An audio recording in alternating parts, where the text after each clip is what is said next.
নমস্কার বন্ধুরা, আশা করছি তোমরা সকলে খুব ভালো আছো। তোমরা তো আমার আগের ভিডিওতে দেখেইছিলে যে দাদা বৌদি দুজনেই ঠাকুর প্রণাম করতে চলে এসছে এবং কিছু যে মজার রিচুয়ালসের কথাগুলো বলেছিলাম, তো সেগুলোই এখন হচ্ছে। তার মধ্যে একটা হচ্ছে যে জলের মধ্যে দিয়ে যে আংটি খোঁজার যে এটা থাকে রিচুয়ালসটা, ওইটারই এখন পর্ব চলছে। তো এখানে দুজনের আংটি দিয়ে দেওয়া হয়েছে।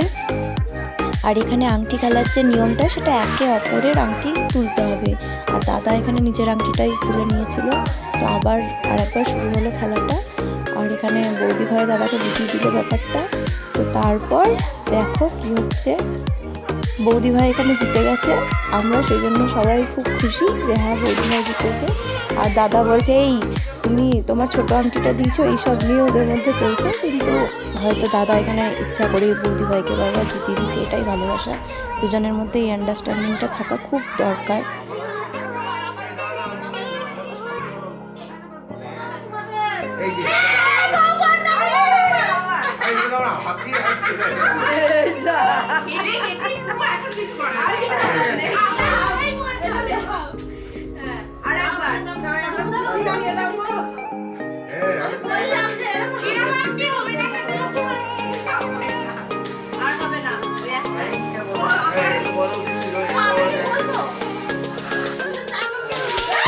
আর এখানে খেলাটা 3বার হয়েছিল, 3বারই বৌদি ভাই জিতেছে। সেই জন্য আমরা ভীষণ খুশি হয়েছি।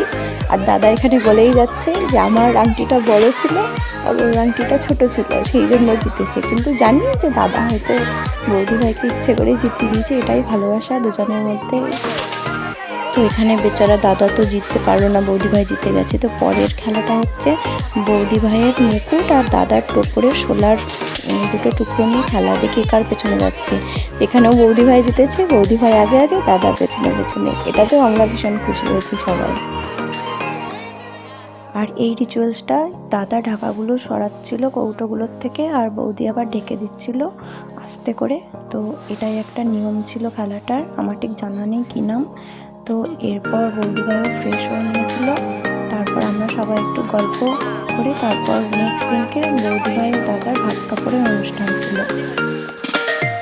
ভাত কাপড়ের অনুষ্ঠান আসছে নেক্সট ভিডিওতে। আর তোমাদের যদি আমার ভিডিওগুলো ভালো লেগে থাকে তো প্লিজ লাইক, কমেন্ট, শেয়ার এবং সাবস্ক্রাইব করে পাশে থেকো।